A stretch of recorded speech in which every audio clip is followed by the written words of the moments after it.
Hello everyone. Today we are going to start our first chapter, The Portrait of a Lady, written by Khushwant Singh of class 11th from your Hornbill book. So what this chapter is about, The Portrait of a Lady by Khushwant Singh. Khushwant Singh is a well-known Indian novelist, Indian writer he was, and he belonged to a Sikh community. And in this chapter he is describing his relationship with his grandmother. So here the lady is Khushwant Singh's grandmother. And portrait chitran, so he's describing a lady, he's portraying a lady, and the lady was Khushwant Singh's grandmother. Now let's continue the chapter. What this chapter is exactly about: my grandmother.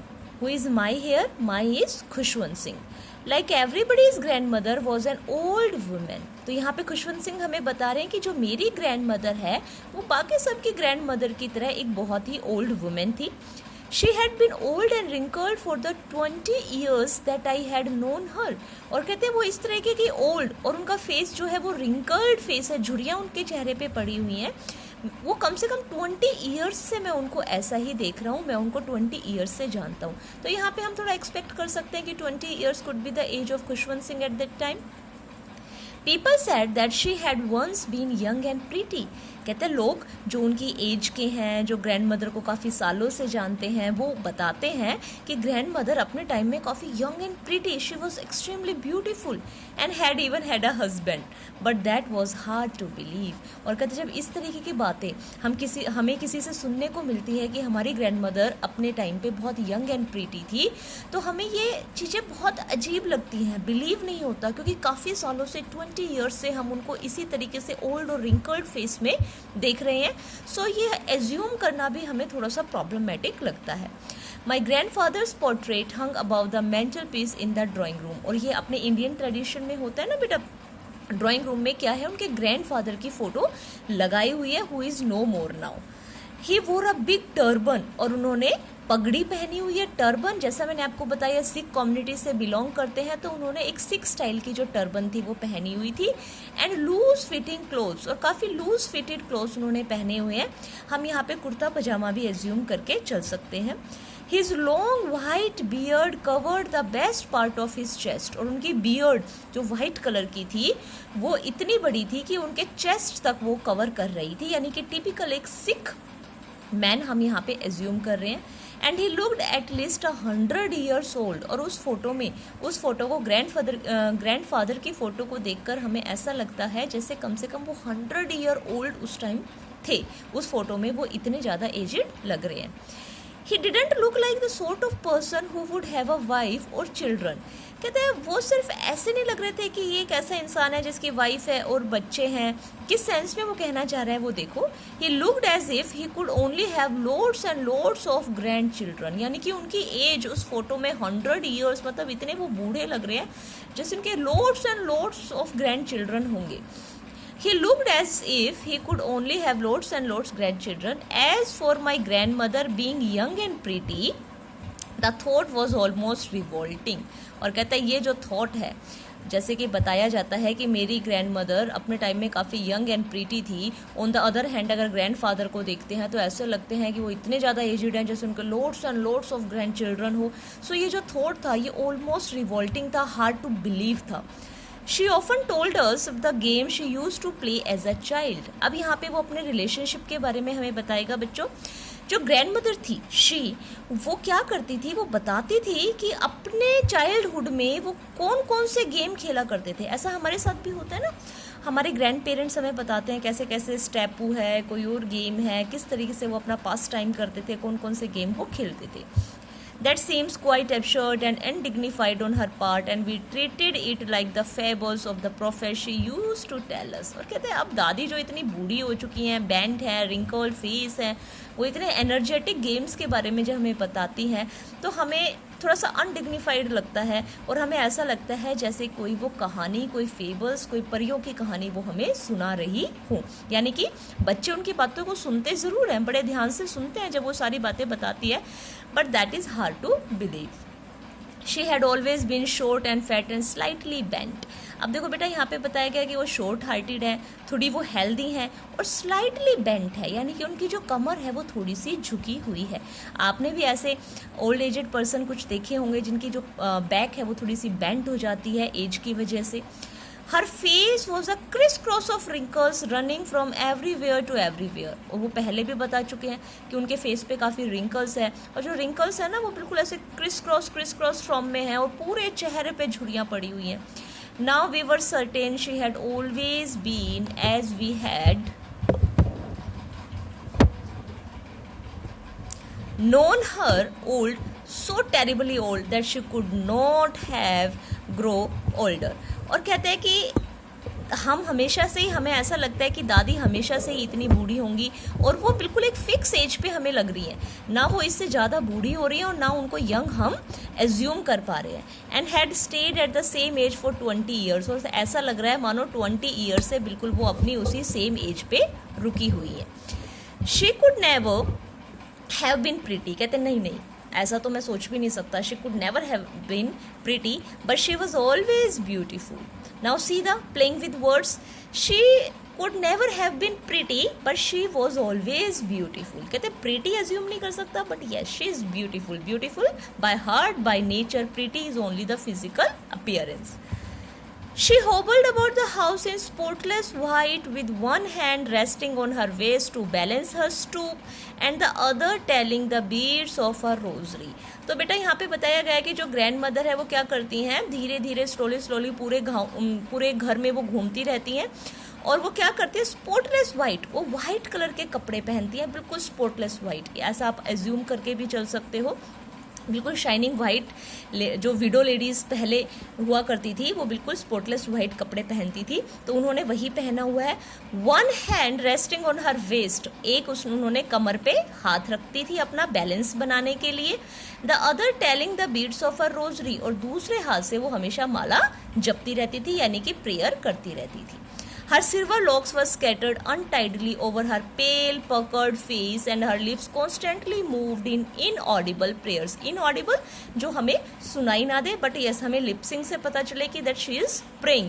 तो वो क्या करती थी बेटा, हमेशा अपनी जो beads of her rosary, यानी कि जो माला उनकी होती थी जैसे रुद्राक्ष और ये सब की, तो हर सिल्वर लॉक्स हेयर उनके सिल्वर, यानी कि शाइनिंग, जो वाइट, जो शाइनिंग के एक अलग सा टेक्सचर होता है बालों का, आप एज्यूम भी कर सकते हो, आपने देखा भी होगा ना, वो वाइट होते हैं, वो सिल्वर शाइनिंग उसमें आ जाती है बालों में।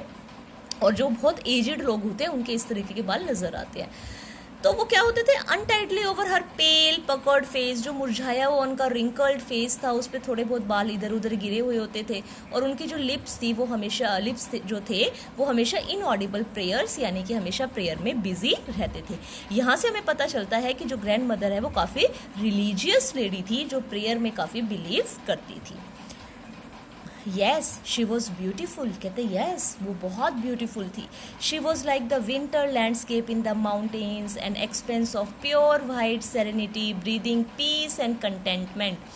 वो ना तो सिर्फ स्पॉटलेस वाइट कपड़े पहनती थी, बाकी उनका जो नेचर था, उनका जो बिहेवियर था, वो बिल्कुल पीसफुल, कंटेनमेंट, अपनी लाइफ से फुली सेटिस्फाइड, ज़्यादा किसी से आर्ग्यूमेंट्स में ना जाना, रिलैक्स रहना, प्रेयर में बिजी रहना। तो वो एक तरह से एक लैंडस्केप था, winter landscape in the mountains, relaxing. उनकी जो पर्सनैलिटी थी वो काफ़ी सूदिंग और काफ़ी रिलैक्सिंग थी, जो काफ़ी अच्छी हमारे राइटर को लगती थी। My grandmother and I were good friends. अब बेटा वो अपने रिलेशनशिप हमें यहाँ पे बताएंगे। That my grandmother and I were good friends, हम बहुत अच्छे दोस्त थे। My parents left me with her when they went to live in the city. अब क्या होता है बेटा, पेरेंट्स जो हैं वो सिटी चले जाते हैं अपने काम के सिलसिले में, और जो खुशवंत सिंह हैं हमारे राइटर, वो अपनी दादी के पास गाँव में रहते हैं। And we were constant together, और हमेशा ही हम साथ में रहते थे। She use to wake me up in the morning and get me ready for school. अब वहाँ पे उनका रिलेशनशिप बताया गया है कि जो ग्रैंड मदर थी वो हमेशा मुझे मॉर्निंग में उठाती और मुझे स्कूल के लिए रेडी करती। She said her morning prayers in the monotonous sing song while she bath and dress up in the hope that I would listen and get to know it by heart. और कहते हैं जब वो मुझे नहलाते, मुझे school के लिए ड्रेस अप करते, तो वो हमेशा क्या करती, प्रेयर्स को गाती रहती, गुनगुनाती रहती। किस एक्सपेक्टेशंस में कि शायद मैं उनको सुन के बार बार रिपीटेडली वो मेरे सामने गाएंगी तो मैं उनको सुन के और उनको याद कर लूँगा। I listened because I loved her voice but never bothered to learn it. Khushwant Singh कहते हैं मैं बड़े ध्यान से सुनता था उनकी प्रेयर्स को क्योंकि मुझे उनकी आवाज़ अच्छी लगती थी, बट वो भजन या जो भी वो प्रेयर वो करते थे मैंने कभी याद करने की कोशिश नहीं की। अब उसके बाद रेडी होने के बाद क्या होता, then she would fetch my wooden slate which she had already washed and plastered with yellow chalk. ये आपने नहीं भी देखा होगा तो आप अपने पेरेंट्स से पूछेंगे, वो आपको बताएंगे कि पहले बच्चे किस तरीके से मुल्तानी मिट्टी से स्लेट को जो क्या करते थे, कवर करते थे उसके ऊपर वो लिखने के लिए। तो जो ग्रैंड मदर थी वो उसकी स्लेट को ऑलरेडी रेडी करके रखती थी शाम के टाइम पे येलो चौक यानी कि मुल्तानी मिट्टी से। A tiny earthen ink pot and a red pen, tie them all in a bundle and hand it to me. और पहले ऐसे होता था ना, इंक पोट होता था जिसमें डिप करके हमें लिखना होता था, पेन, ये सारी चीज़ें वो क्या करते, एक बंडल में बंद करके ग्रैंड मदर उसे हैंड ओवर करती स्कूल जाने से पहले। After a breakfast of a thick stale chapati, stale chapati, stale हम कह सकते हैं बासी रोटी, फाइन। सो एक मोटी सी stale chapati with a little butter and sugar spread on it, जिसके ऊपर थोड़ा सा वो मक्खन बटर लगा देते, थोड़ा सा शुगर डाल देते, वो उसे नाश्ते में दिया करती थी। वी वेंट टू स्कूल, और उसके बाद हम स्कूल चले जाते। She carried several stale chapatis with her for the village dogs. और कहती है कि वो विलेज डॉग्स के लिए भी काफ़ी स्टेल चपातीज हमेशा कैरी करके रखती थी। My grandmother always went to school with me because the school was attached to the temple। और कहते हैं ग्रैंड मदर हमेशा ही मेरे साथ स्कूल में जाती थी क्योंकि मेरा जो स्कूल था वो टेम्पल से अटैच्ड था।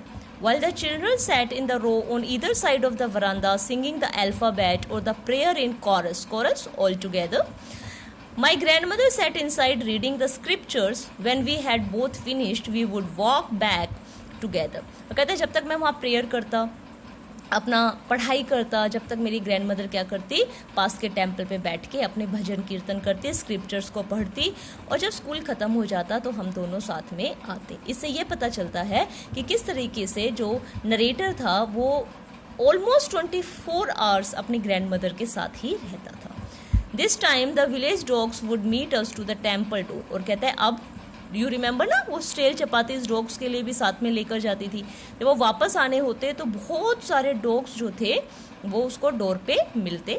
दे followed us to our home growling and fighting with each other for the chapatis we threw to them. और वो एक दूसरे से डॉग्स ग्रोलिंग करते हुए, एक दूसरे से फाइटिंग करते हुए हमारे साथ साथ वो घर पे आते जब तक हम घर पे पहुंच नहीं जाते। When my parents were comfortably settled in the city, they sent for us। और कहते हैं जब मेरे पेरेंट्स सिटी में comfortably सेट हो गए तो उन्होंने हमें बुला लिया। That was a turning point in our friendship। और कहता है ये जो हमें विलेज से सिटी में जो शिफ्ट होना पड़ा, ये हमारी फ्रेंडशिप का एक टर्निंग पॉइंट था। Although we shared the same room, my grandmother no longer came to school with me। कहता है कि हालांकि हम एक ही रूम को शेयर करते थे, लेकिन अब बेटा बहुत सारी चीज़ें चेंज हो गई। अब सिटी के स्कूल में ग्रैंड मदर हमेशा साथ में नहीं जा सकती, गांव में तो वो साथ अटैच टेम्पल था, टेम्पल में वो अपने बेटे का वेट करती थी, अपने ग्रैंडसन का वेट करती थी। बट नाउ ये एक टर्निंग पॉइंट उनकी फ्रेंडशिप में आया। I use to go to an English school in a motor bus. अब वो जो हमारे खुशवंत सिंह है वो स्कूल बस से स्कूल जाने लगे। There were no dogs in the streets and she took to feeding sparrows in the courtyard for our city house.